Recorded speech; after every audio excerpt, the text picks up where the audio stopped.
Let's move on to the next one. Hi, my name is Alex Wojka. I'm the head of corporate affairs at Synthesia. We're the world's largest AI video platform for the enterprise. 2026 will be the year where AI stops being a tool that employees sometimes open and becomes the default path that work takes through a company. We'll see end-to-end workflows, not just one-off prompts. Right now, most AI use is, write me an email or summarize a meeting or suggest some code. But in 2026, more companies will give models ownership of the entire low-risk process with humans supervising that work. I think that's what we'll start to see real productivity gains, not just, AI saved me 7 minutes for writing a Slack message. I don't think 2026 will be the year of mass unemployment, but I do think it will be a year where job descriptions are going to be different. So analysts will spend less time building models in Excel and more time interrogating AI scenarios and kind of pressure testing assumptions.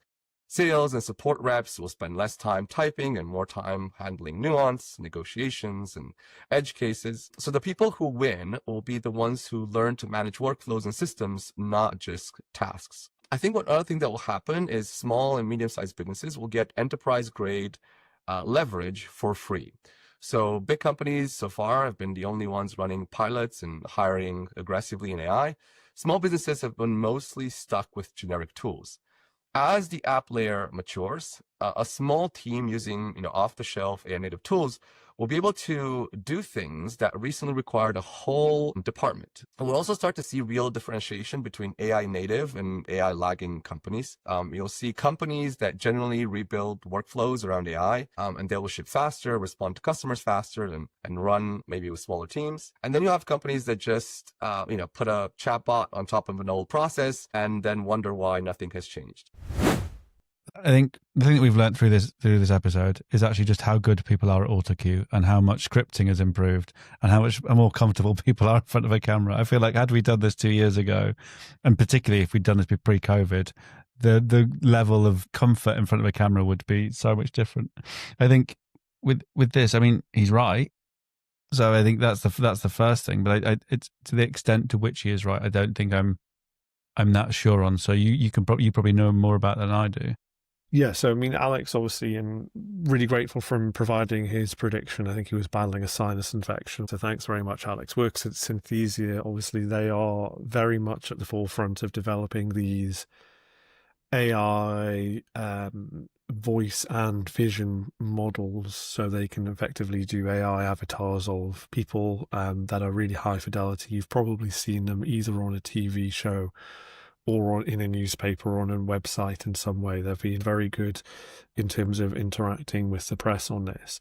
So yes, with the caveat that obviously Alex is deeply embedded in this space and is very bullish on it. I do, however, think that we are going to see, and it kind of ties in with a similar prediction from our friend at Potato, talking about really 2026 is going to be the year in which AI goes from within organizations, something that is just kind of a bolt-on or is done individually, ad hoc, and in a way that can often be quite rough and ready, to perhaps a little bit more of codified use. And he was talking there about the powers of agentic AI. And when I looked at agentic AI for New Scientist a few months ago, certainly was not ready quite for prime time. Talked previously about the fact that it wanted to invoice, I think, £8,001 for a single story, which I would have been fine with, but New Scientist really very much weren't. I think that you will start to see some tech companies that are very much forward-facing, utilizing way more of this. And I think that there will be a trickle-down element to this.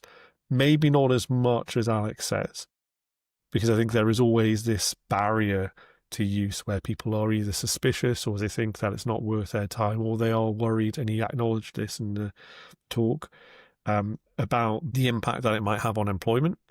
So people are kind of holding out because they worry that they're effectively being turkeys that vote for Christmas. I'm aware that this is January the 1st now, so apologies for the belabored Christmas pun. But I do think that you will start to see people realizing, well, actually, it hasn't replaced my job yet. I've been told that's going to replace my job for 3 years now. Maybe I am safe to try and dabble.